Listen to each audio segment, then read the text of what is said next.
In looking through and assessing the text that is currently on our page, how I really started is obviously first I went through and I read the text in its entirety. The key feature and criteria that really sticks out to me is this last paragraph. I really find that it's easiest not only when lesson planning, but also when looking at various things and figuring out how things are done by looking at the final product or through a piece of text, looking at that last paragraph and seeing if there really is a conclusion. And this person seems that they did add a nice conclusion, and I feel like it really restates what the criteria was and what the assignment was looking for. So it's obviously asking about the Des Moines area. Okay, it's asking why it was a great place to live, and then it also touches on things like great food, stores, people, recreation, and entertainment.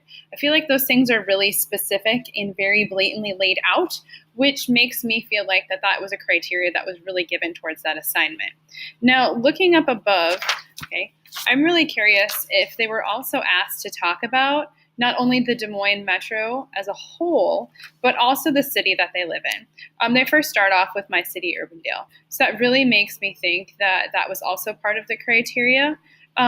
They went through and then they keep talking about, they built in Urbandale. They don't, and they have some specific items in there, but nothing overly specific until they get over here. Okay. When they get into that second paragraph, then he talks about things like dolls, which is very specific and is no longer around, the Scholastic warehouse, and things like that. Right away, then they go through and then they transition talking about specifically Des Moines. So they're kind of flip-flopping back and forth. So something that they also could be working on, it could have been an assignment where they need to not only talk about Des Moines and what the city has to offer, but they also need to be looking at the structure of paragraphs and things like that. And does their text or what they're providing their reader with, does it make sense as a whole? Does it read well? Regarding that, I'm not really sure if it meets any of that criteria. It's a good start, but there's a weird transitional phase between Urbandale and then when it goes in and it talks about Des Moines. So in assessing this, honestly, and I think this is a lot of us could run into this issue, if you don't have the criteria laid out for your students or for yourself before they begin their assessment or whatever they're working on, it makes it really, really hard to actually provide your students with feedback.